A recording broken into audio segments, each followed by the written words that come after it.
नमस्कार नमस्कार नमस्कार। के तपाईँ लाइसेन्स बनाउनु भएको छ छैन। लाइसेन्स बनाउनु भएको छैन है अहिले चाहिँ हामीले सिन्जालको ड्राइभिङ ट्रेनिङ सेन्टरमा चाहिँ हामीले चाहिँ 16,000मा गाडीको र 8,000मा बाइक स्कुटीको चाहिँ अल लिमिटेड सिकाइरहेको छ। जबसम्म लाइसेन्स आउनु तबसम्म हामीले चाहिँ त्यसै पैसामा पटक पटक फेल भए पनि त्यसै पैसा हामीले चाहिँ सिकाइरहेको छु। लोकेसन चाहिँ कहाँ हो नि हजुर? लोकेसन चाहिँ हाम्रो एकान्त कुना ललितपुर कुसुन्ती रानीमा पर्छ। अनि अहिले हामीले चाहिँ 16,000मा अनलिमिटेड सिकाएको छु। अनि स्कुटीको बाइकको 8,000मा होइन। अनि तपाईँले चाहिँ त्यो लाइसेन्स नआएसम्म अनलिमिटेड सिक्न सक्नुहुन्छ। जबसम्म लाइसेन्स आउँदैन तबसम्म। अब सिक्दाखेरि पनि हामीलाई तपाईँहरूले राम्रोसँग सिकाउनु पर्यो नि त। कसैले त अब राम्रोसँग ट्रिट गरेको हुँदैन होइन त्यो कुराहरूलाई। हामी एकदमै दक्ष अनुभवी गुरुहरू छ हाम्रो। दक्ष अनुभवी गुरुबाट सिकाउने हो। जान्दै नजान्नेको लागि हामीले जान्दै बनाउने हाम्रो गुरुको क्षमता मानिन्छ हामीले होइन। हाम्रो क्षमता भनेको के त जान्दै नजान्नेको लागि जान्ने बनाउनु लाइसेन्स निकाल्नु सफल बनाउने हाम्रो चाहिँ त्यो सफलता हो। त्यो भएर हाम्रो अनुभवी र दक्ष गुरुहरू छ।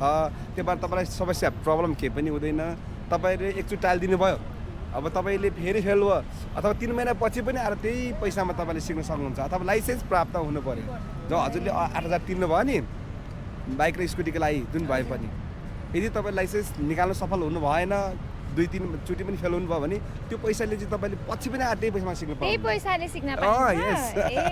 अनि के अरे हामीले के अरे अब हामीले के लाइसेन्स बनाउनलाई चाहिँ के चाहिन्छ? लाइसेन्स बनाउनको लागि चाहिँ तपाईँ 16 वर्ष उमेर पुगेको हुनुपर्छ फर्स्ट अफ अल होइन। नागरिकता हुनु पऱ्यो 16 वर्ष उमेर पुगेको हुनु पऱ्यो। त्यसपछि तपाईँ लाइसेन्सको लागि प्रोसेस गर्न सक्नुहुन्छ। अनि हाम्रो नागरिकतै छैन भने हामीले सिक्नै पाउँदैनौँ। लाइसेन्स नागरिकता नभएकोलाई चाहिँ नि तपाईँले नागरिकता नभएकोले चाहिँ सिक्न पाउनुहुन्छ तर लाइसेन्स चाहिँ बनाउनु पाउनुहुन्न। 16 वर्ष उमेर पुगेपछि तपाईँले चाहिँ नि ठ्याक्कै चाहिँ उमेरले चाहिँ 16 वर्षले होइन दिनले पनि पुगे हुनुपर्छ। तपाईँले सिक्नु चाहिँ पाउनुहुन्छ लाइसेन्स बनाउनु चाहिँ पाउनुहुन्न। सिक्न चाहिँ जति पनि पायो तर लाइसेन्स चाहिँ तपाईँको बनाउन ठ्याक्क उमेर पाइएन। तपाईँलाई इच्छा भयो भने हामी सिकाइदिन सक्छौँ। सिकेर पछि गएर अनि हामीले नागरिकता बनाइसकेपछि चाहिँ हामीले लाइसेन्स निकाल्न पाउँछौँ। पाउनुहुन्छ तर 16 वर्ष पुग्नु पऱ्यो। त्यो फर्म भर्ने बेला नागरिकता चाहिन्छ कि चाहिँदैन त? फर्ममा नागरिकता नभए त फर्म भर्न मिल्दैन। तर तपाईँ तपाईँ सिक्नलाई चाहिँ फर्म भर्न मिल्छ। तर हाम्रो ड्राइभिङ सेन्टरको फर्म चाहिँ तर यातायात कार्यालयको फर्म चाहिँ तर उमेर नपुगेको नागरिकता नभएको चाहिँ फर्म भर्न पाउनुहुन्न। अरू केही क्वेसन छ?